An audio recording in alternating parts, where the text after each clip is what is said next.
takfir. Because now when you start to look into what is Al-Qaeda, Al-Qaeda, in fact, is it is not really an organization the way it is portrayed in the press. And actually, some reporters and researchers have shown that even the name Al-Qaeda was invented by Western press. They didn't even use this. But after the name became popular and they wanted to promote themselves, then they took the name.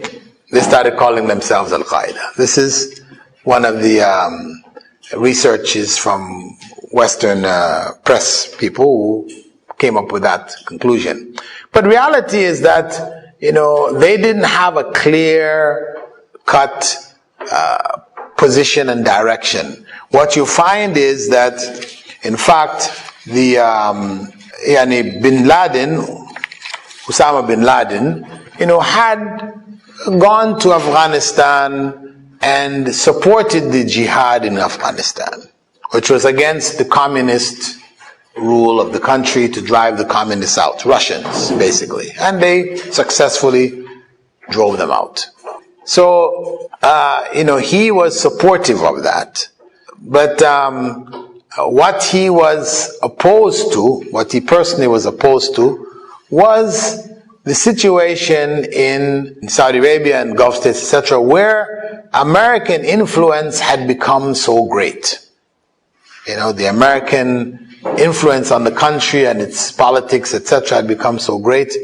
His thing was just to get the Americans out of the control over the Saudi Arabia and neighboring states. What happened is that when he had gone to Sudan after the jihad in Afghanistan, where the Russians were driven out, and at that time, of course, that jihad was supported by America. America supported it, helped the various factions, etc. But then after the Russians were driven out, then the various factions that were led by personalities, they became like warlords fighting each other. So it just fell into a state of total chaos, fights between this one and that one, Hikmatyar, and, this one, Mujahideena, and this one and that one, and they were just at each other, right? So people like him went elsewhere. So they went to Sudan, they settled in Sudan, they were building things up in Sudan. And then this was where he was joined initially by Ayman Al-Zawahiri and others who fled initially out of Egypt were joining up, were coming around him. And then this is where now an ideology starts to develop, a clear-cut ideology of what they're going to do, who they're going to declare as disbelievers, and the governments across the Muslim world. Osama bin Laden was not really speaking about that, wasn't talking about that before. He was just, Americans get out of Saudi Arabia. Whereas now it became Muslim world, its whole leadership are disbelievers. So once they started that in Sudan, and then the Americans, fired a rocket at one of the pharmaceutical plants. They're claiming that they were building, bombs or whatever there. Then the Sudanese government, which, remember, Sudanese government had set up there an Islamic rule where they declared Shariah. And those that were involved in that overthrow were branches from the Ikhwan. The Ikhwan had come into Sudan. They built up a movement there. Of course, they were not Egyptians, they were Sudanese. But Sudanese approach, because they didn't have the kind of pressures that were on them like in Egypt, they were able to infiltrate the police, the army, all of the military wings of the government, etc. So when the time came to shift over because Sudan had gone to a state even of communist thought where it's going on there, was when they came to overthrow the government, it was done with very little bloodshed. Very little bloodshed. It was a smooth overtaking, right? And it was in the hands of one of the big figures then was Hassan Turabi. Hassan Turabi was sort of like the Omar Abdurrahman of the movement there in the Sudan. Hassan Turabi though had, ideas which were quite deviated. He was a modernist, something like Muhammad Abdu, coming from his tradition, And he is the one who welcomed Osama bin Laden and also welcomed the people coming out of Egypt. So eventually his influence, people saw it as a liability more and more. And they moved him aside, and another faction took over. Omar al-Bashir took over the running of the state. And Turabi was arrested, put in jail and everything.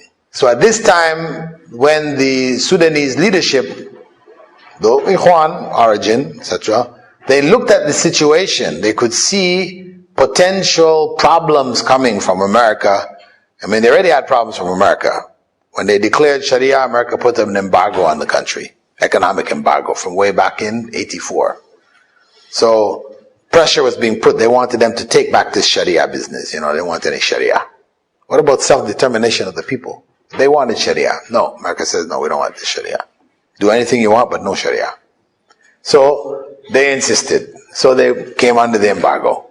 But the point is that with the build-up of what was what was taking place there in the Sudan, and America now firing rockets in, the Sudanese said, "Hey, this is dangerous."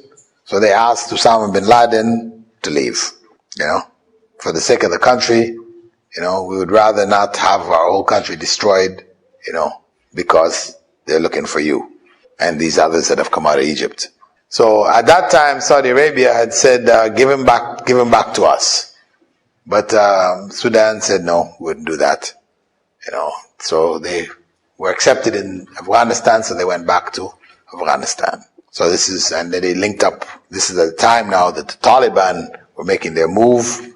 Taliban took over the country, and they were helping them in the process, and they became, partners with the Taliban. And of course the Taliban were not espousing the same ideology. The ideology that all the governments in the world were kaafir governments and this, that and the other, America. Taliban were even prepared to make certain deals with America in terms of the gas pipeline which was going to go through. They wanted to run through Afghanistan. So they were not, taking the kind of position that the Qaeda was. The Qaeda had their own agenda. Osama bin Laden, his agenda was get the Americans out of Saudi Arabia and basically out of all Muslim countries. So this is when they started the bombing of the ship and the bombing of the embassy in Kenya, and then everything is escalating, and then 9/11.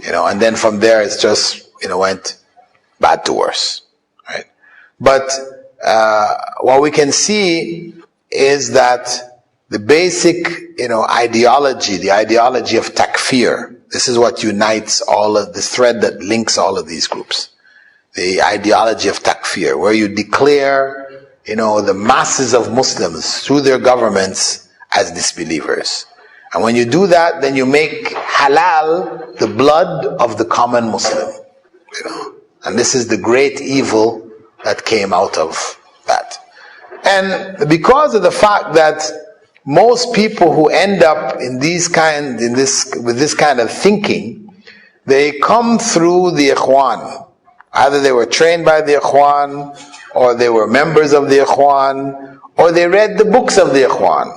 And this is where this element, takfir, is attributed back to the Ikhwan. But those who analyze the situation of the Ikhwan generally take the position that there are two strains of the Ikhwan.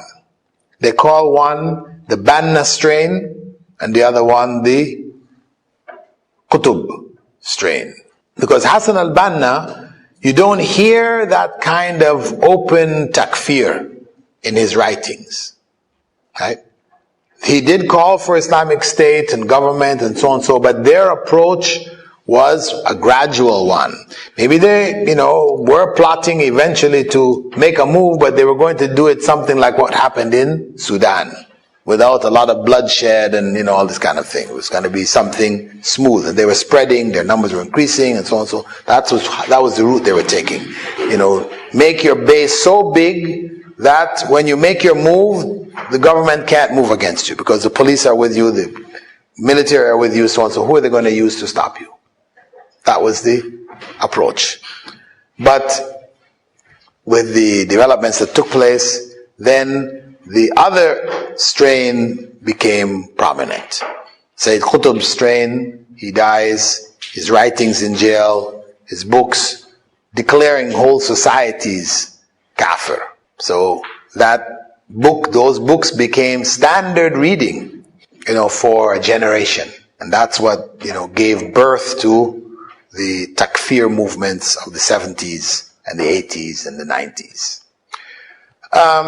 The Ikhwan, as I said, when the government came down, the time of Jamal Abdel Nasser, came down on them, like a ton of bricks, many of them fled the country. They went into neighboring countries, into Saudi Arabia, the Gulf countries.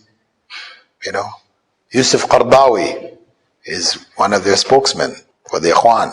And you can hear in his speaking, his talks, etc., some of the attitudes, of the early attitudes of compromise, especially concerning dealing with non-Muslims. You can find, they had taken the position of it is okay to congratulate the non-Muslims on their days of their celebration. So it was in the newspaper just recently for New Year's Day, Sheikh Yusuf Qaradawi said it was okay to greet non-Muslims Happy New Year. It was okay to greet them Happy Christmas. So this is part of their approach. There in Egypt, they had developed this kind of compromising approach because they had the Christians amongst them. There's a large Christian minority there in Egypt, and to appear neutral and acceptable to the society, they took this very watered down kind of stance. So this is, you can find reflected in the writings and the statements of people like Sheikh Yusuf Al-Qaradawi, So you'll find him saying, for example, in in his book called Shariah, in his program, he has a program on television called Shariah and Life, right? He's talking about the rights of non-Muslims in the light of the Sharia. In it he quotes, that all the affairs are shared between us because we're sons of a single land. This is talking about Christians and Muslims in Egypt, for example. Our destination is the same and our ummah is one. I say about them, our Christian brothers. And some people reject this from me and say, how can I say they are our Christian brothers? Right? Then he quotes the verse, إِنَّمَا الْمُؤْمِنُونَ إِخْوَةٌ. Allah says in the Quran, indeed the believers are a single brotherhood. So he goes on to say, this is talking about Muslims. He goes on to say, yes, we are brothers. They are believers from another angle. So, you hear this kind of rationale and reasoning, in his writings, in his statements, etc., which promote that. But they went to places like America, for those of you that have been in America, etc., and they set up the Muslim Students Association. They set up the FOSIS in the UK. All these major student organizations, they set them up. And they have been very active in these areas, in a lot of, Islamic economics. It's their people who have come through looking for alternatives, setting up other institutions. Islamic schools, very active in setting up Islamic schools.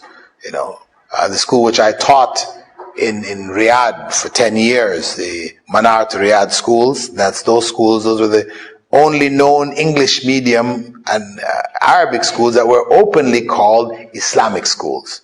It was they who set it up.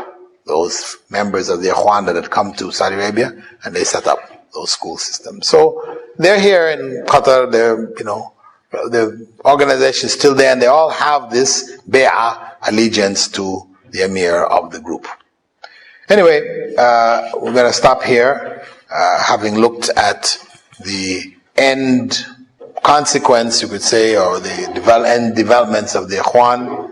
And following this, we'll look at some of the other groups in other parts of the Muslim world that evolved or rose up around this same period.